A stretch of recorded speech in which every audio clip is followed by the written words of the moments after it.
Good afternoon, everyone. Thank you again for joining us for another of our ongoing series we call Timer Tip Tuesday, of our ongoing training for the RaceJoy Technology Suite. I'm James Harris, and I work on all the Race Day, Event Day apps, along with Michael Chisholm. He'll be answering questions for us on the back end.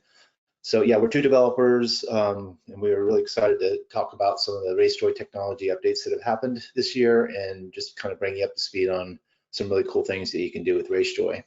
So again, if you have questions, just type them in the little chat window, and then Michael will kind of handle them as we go.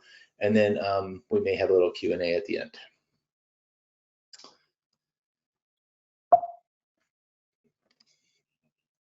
So what we're going to talk about today is how to do lapped courses in RaceJoy, and we've done some nice enhancements to make it a lot easier for you to configure those type of events in RaceJoy.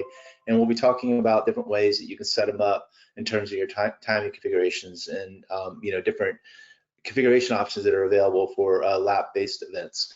So lap events are typically what we call duration-based events. That means that there's a set time, like an 18-hour event or a 12-hour event, and it's all about how many laps you can complete during that time. And you can actually use RaceJoy for that type of event. We'll be talking about that today. The second part of today is to really talk about some major updates that we've had in our underlying RaceJoy technology. We're going to spend some time talking about Google Mapping, and we're a Google Map partner, premier partner, and we're going to be talking about some of the things that we've done with Google Maps this year. But part of that is I see a lot of forum type stuff. I follow a lot of the timer forums and race director forums, and there still seems to be sometimes a little bit of confusion around cellular versus GPS and just different technologies that are available on the phone. And so I hope to spend a little bit of time just maybe just explaining that a little bit and telling you exactly how RaceJoy works with the underlying technology of the phones. So with lap events, we're going to first talk about duration-based events. And with duration-based events, you typically have a loop, and maybe multiple loops that people can go out and complete. And there's usually a set duration time. There can be also distance-based, and we'll talk about that in a minute. And what you need in order to configure RaceJoy for that is just a single path that they will be completing for that lap course. And then because it is duration-based event, and we don't know how many laps one participant versus another participant is going to complete, we need to think about, at least for RaceJoy's purposes, what do you think the maximum number of laps a participant could complete in that duration? And so those are the two things you need. And I'm going to just kind of make this very interactive today. Again, our training is meant to show you so that you can go do it yourself. And I'll be jumping back and forth between our screens. So I have an event here. Again, based upon your previous learning, you have different types of processing. Again, today we're talking about courses that you would load, and we're going to be looking at a standard kind of course processing. And we have this lap event that we know that's set up for maybe like 18 hours, and we need to set that up for RaceJoy. So you still follow the same process that you normally would do. You would come in and you would need a map. The map can be either in KML or GPX format. And in this case, what we don't need is for you to load in 15 loops of coordinates for that lap. So we just need one set of waypoints, what we call waypoints, for a given loop of that. And then we'll do all the work behind the scenes to make it work, as I'm going to show you. So I'm going to go ahead and just, this is an actual event that happened a couple weeks ago, kind of cool bike event. They had about a 7-mile loop, and they had 18 hours to complete as many laps as they could on that loop. So I'm going to use that map. So you're going to get your standard generate markers interface that you would see. And what you're going to notice is that most of the time you would see this interface, and you're not thinking about lap courses. You're just loading in a path. You're saying, it's a bike event. I'm going to set my markers every 5 miles for bike events, every 1 mile, 1 unit per marker for normal running and paddling events and so forth. For this particular case, we are going to be using a lap course, and as it says here, we're going to load a single path of that lap course, and that's what we've provided. And then here's where I'm going to say, we expect them to be able to generate at most complete during that 18 hours, 10, 20, whatever the number is going to be. So you have to kind of think about your past performances, maximum miles per hour, maximum minutes per mile, and think about what would be reasonable for a human to move across that distance in that time.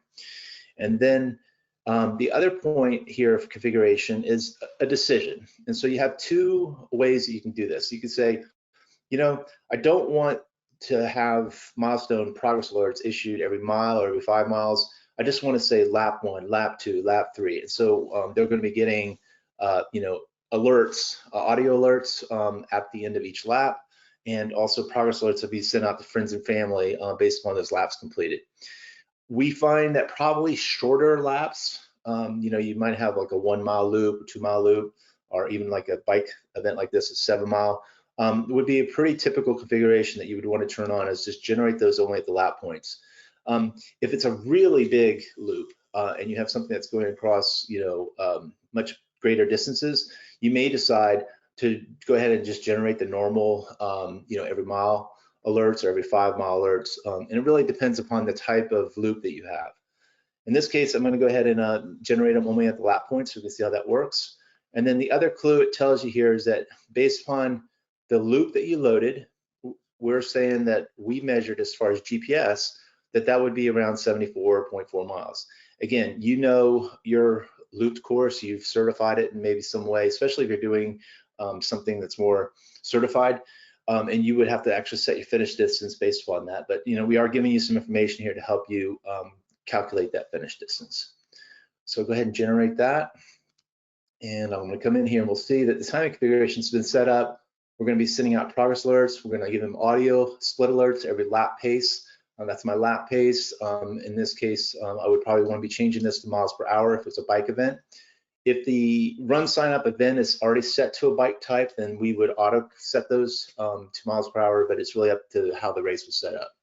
But definitely pay attention to your pace type if you're doing a mixed event between a run and bike.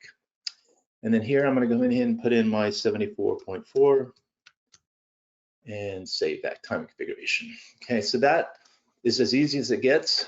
We've done all the work behind the scenes to generate, you know, all the different laps and points that you have. And if you kind of come in here, you can kind of just separate these out and see, you know, that what we've done here is, you know, we've created lots of different lap points. And so you don't really need to separate them, but if you did want to just kind of look at that and monitoring a little bit, it might be something you do as an extra step just to kind of see them more clearly and monitoring as I'm about to show. And of course, you have to certify your map once you're ready for this to be live in RaceJoy. So we come out to race day monitoring here. Now we can go and look at this lap course, and we see that we don't see any of those intermediates that we automatically generated for you. Again, that's internal for us. If you've been attending our latest training this year, we're taking care of intermediate points for you. You don't have to think about adding those anymore. That was a big enhancement that we also did this year. And so if I zoom in, I've generated all these lap points for monitoring. And then if you were actually monitoring it, you could click on this and see how many people have gotten through lap 5, how many have gotten through lap 4. And so you'd have that type of monitoring interface that you could set up just to see how the progress of your event's going and if things are working correctly. So going back to the presentation. So it's as easy as that. To set up a lap event, you just need that loop and maximum number of laps, set your finish distance, and maybe just look at how the monitoring is going to look and make sure everything's set up for race day. So the main takeaway here is, you know, you really need to decide if you want to have your markers every, what we call units per marker, so every mile, every 5 miles, or just on the lap point. And that's that setting that you want to do, and that's kind of a decision you have to make. You need to set your finish distance based on the maximum possible laps to be expected to be completed by a participant. And the other thing to know about our lap events, because we have no way of knowing how many laps one participant can complete versus another, you know, the participants will need to select finish when they've decided that they've had enough and they've completed the number of laps. So it's not an auto finish like we would have in more traditional courses. Participants will just say, yep, I'm done. They're used to this with their training apps. They'll select the long finish, and then everything will stop for them, and they'll have their lap progress alerts sitting in their bucket to look at after they're done. So the question is, can we use this lap building thing that you built for us for fixed distance events? So it's not a duration-based event. And the reason why we wanted to present this today is we do have a number of companies out there that work in what we call the trail space. And it's pretty common for them to set up a path that people will complete multiple times, but yet it's still a marathon or a half marathon trail event. And so the exact path is covered. It's not like they're creating like a different kind of finish area or bypassing the finish for the second loop of the marathon. So we're not talking about that.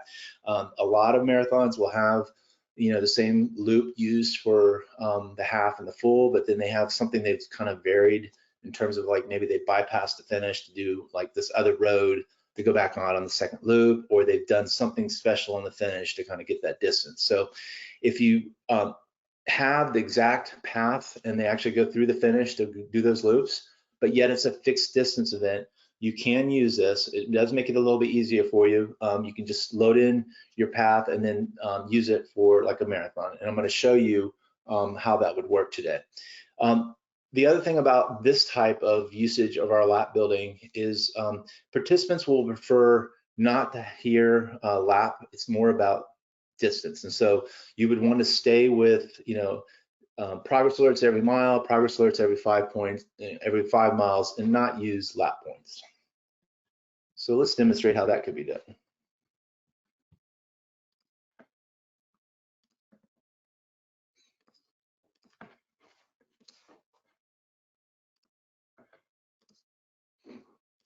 Okay. So this is a real event that, again, we work with a trail company. They do all their stuff with us. We love them. They're a great company out of Ohio. And this is actually something they do quite regularly. And so this is actually one of their loops, and they have a 13.1, and they also have a marathon on the same loop. So with this tool, now they can just load in one loop. They've gone out, they've done the recording. Again, for trail events, it's a lot harder to maybe map it out. So a lot of the companies like that will use really cool apps and record those waypoints. And so they just have their waypoints in a file, and they can load this right into RaceJoy. And in this case, I would not want to generate on lap point. I'm going to leave it to generate every mile. And it's definitely, you know, again, this is GPS. We're just saying it's somewhere around 26.3 miles, and we think that the loop is about 13.18. But again, in trail events, you know, those are very much GPS type measurements, which may not be as totally accurate as, you know, what you're getting. So what we come in here now, we see we've got our normal configuration for a marathon. And I'm going to come down to the finish. I'm going to set it to be a 26.2. So I've actually loaded in just a single loop of the marathon that I had somebody go out and record using, you know, all these different trails. And now they've got their, they were able to quickly load in their single loop half marathon, and then they could go to the marathon and load in their double loop marathon without having to move waypoints around in files behind the scenes. It just makes it a lot easier for them to manage things and setting up RaceJoy, and it's as easy as that. And again, as you go into monitoring, you know, you're going to see your traditional marathon course with those progress points every mile.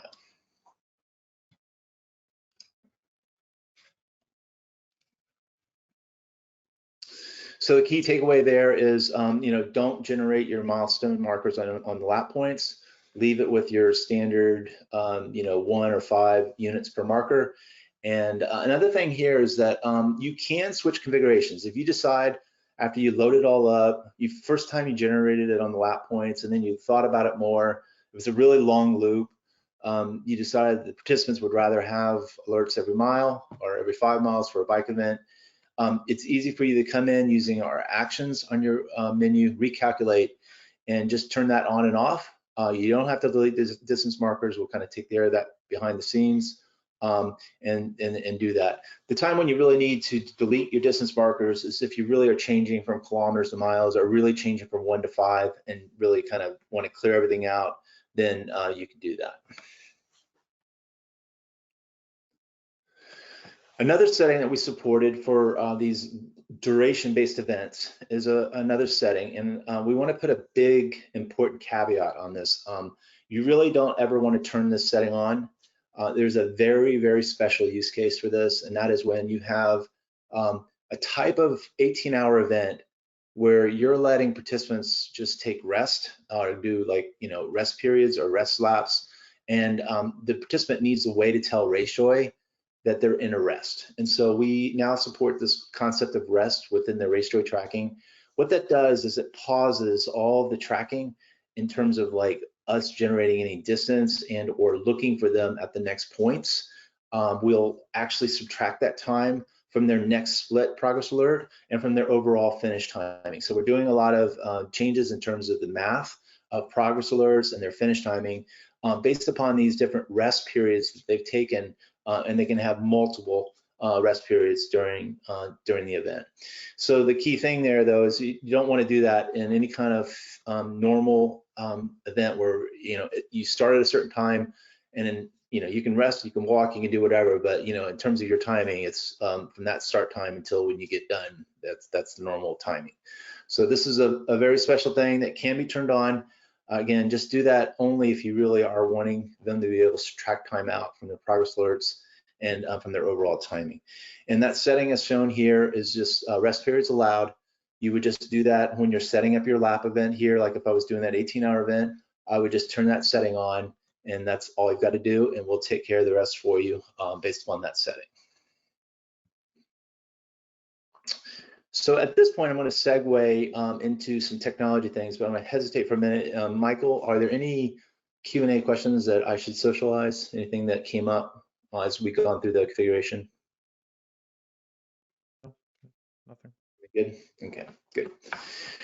Okay, so before we talk about the major changes that we did to mapping, we wanted to step back and just talk a little bit about what technology devices are on these phones that we carry and these devices that we have, and just talk a little bit about how RaceJoy technology works. So GPS is a chip that's in the phone that is getting its position from multiple satellites in different orbits around the Earth. And so we're able to tap into that technology, and that GPS technology has nothing to do with the Wi-Fi and the cellular. It's completely based upon this information that's coming from these satellites. And so this is how RaceJoy knows where you are in relation to the course. And so we have a course, we have a set of waypoints. We look relative based upon the phone's position to that course, and we can determine your position and your progress along that course. And that's how we generate our progress alerts. We know that you're within proximity to a certain point, and we can generate an alert. We can generate off-course alerts. We can say, we detect that you're a certain distance from the known course, and we can tell them in an audio message that, we give them a warning that they're off course. They can look down at their map. We can also do things like geo-based messaging. So this is where events have gotten very creative and using our geo-based messaging and pre-configuring certain cues and or messages and or cheers, or even information that they want delivered at that point of the course. And so this is all based upon GPS technology. It's not based on any way on Wi-Fi or cellular data service. Now, there's been a lot of underlying things that the phone companies have done to help determine position that are based on Wi-Fi and cellular data service, but that's not how RaceJoy works. RaceJoy works truly just based upon GPS without cell. Then we have cellular data service. Cellular data service is how RaceJoy communicates and shares that information from that phone with others. And so that means I'm sharing position data, I'm giving out where they are on the course with their friends and family. We're able to send out progress alerts and stats, based upon that movement of that device along those coordinates. And we're also able to have the participants receive messages from spectators, and also receive from you our SOS type communications and stuff. So without cellular data service, there's no way to communicate. So think about that as being truly the communication to and from the device with the outside world. What does this mean? And so if you get a question from a race director saying, hey, I have no cell service on my course, can I use RaceJoy? The answer is yes, you can, as long as you set the expectation that this is now about the participant, and the participant's going to get everything that GPS provides. GPS tells me I'm on course, it tells me my splits, It tells me geo messages that have been preloaded on my phone. And now with the changes with our mapping, we're going to actually be able to see the actual map completely resident on our phone without any cell service. So just a caveat there, though, is if you're thinking about the overall experience of RaceJoy, and that is sharing my position, friends and family knowing how I'm doing, receiving cheers, then you have to start asking questions about, well, what's good enough? And so if I have 50% coverage of my course, 40%, it really depends upon the event. We work with a lot of companies that have events in very different types of areas, and it's more participant-based that they're after versus maybe the whole experience. So it's something that you can think about with your race director, set expectations, and decide whether or not RaceJoy is a good fit for tracking technology for your event. And in a minute, I'll talk about how we get that data off those phones using our store and forward technology as we get into those good cell zones. So the big release that we finished Android last week, and that came out. So we're now out on Apple and Android. We are a Google Map Premier partner. We now have completely embedded offline maps within RaceJoy. And what does this mean? For the participant, they're not really seeing a big difference in terms of the mapping technology. They're still seeing your course. They're still seeing the Google Maps and different layers, street views, and all the great tools that Google provides. But what it means is that if they are in an area that has no cell service with their particular provider, they're able to still see their green line. They're able to see the route that you've provided. They're able to see the markers and know that things are good for them. And this is very important for trail events and other type of events like that. So the other thing is that the imagery is cached on the phone, and we've done a lot of testing in like no cell zones and all, and it works really well.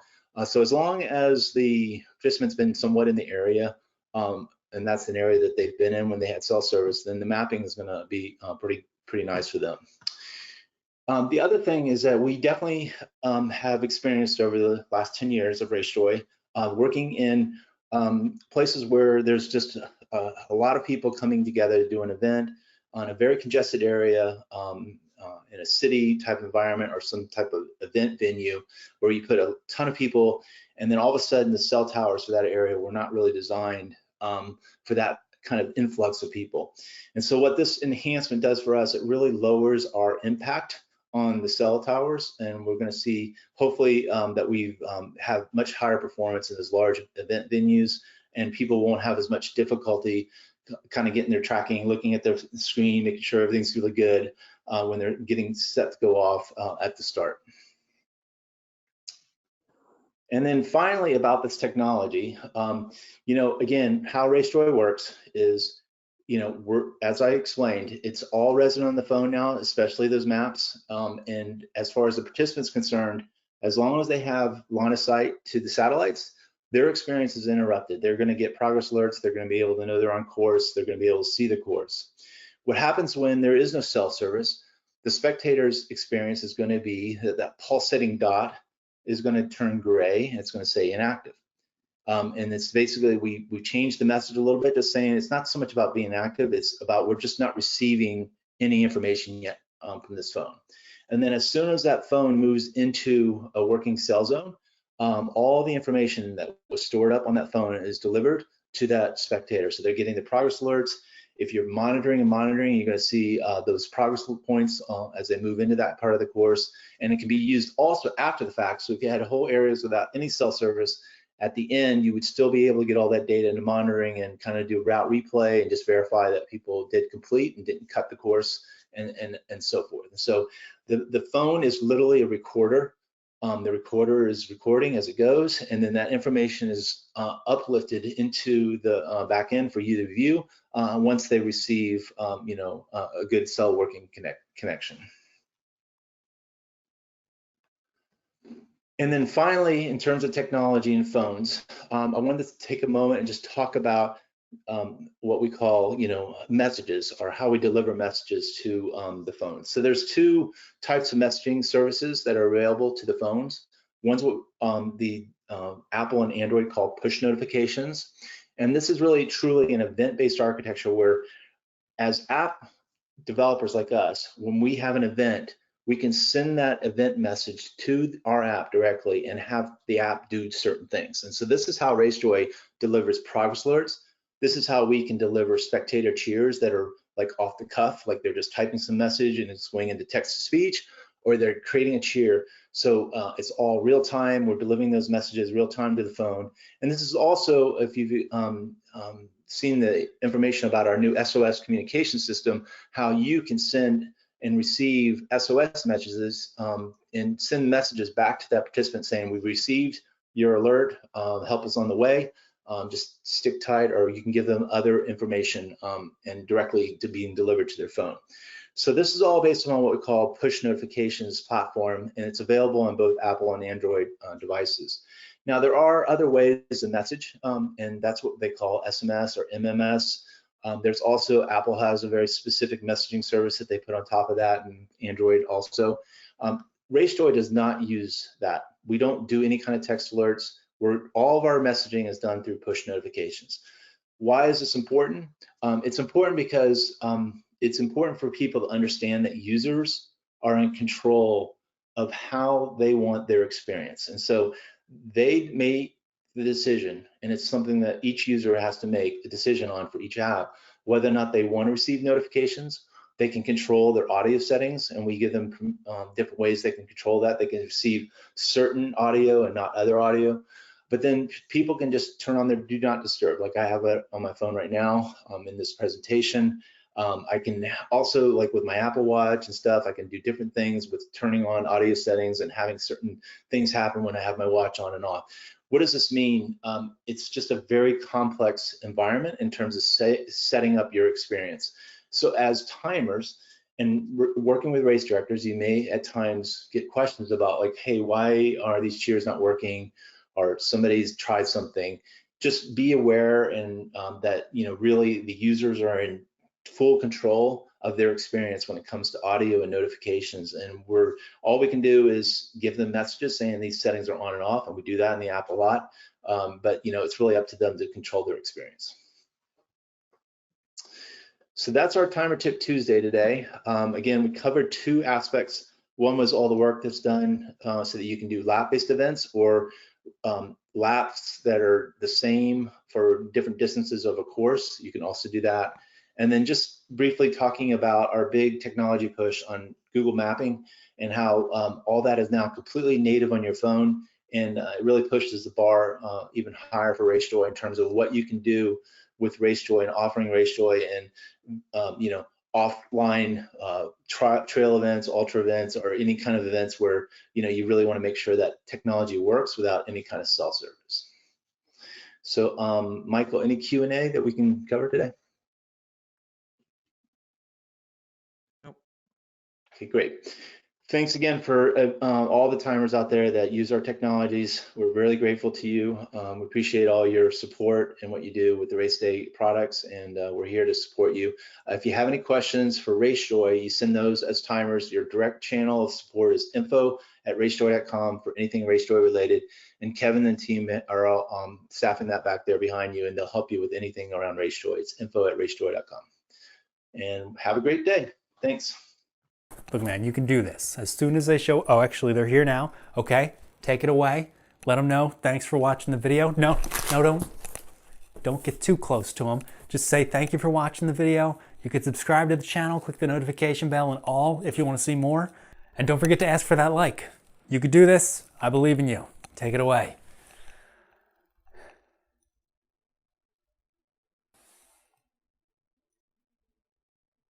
Well, we tried.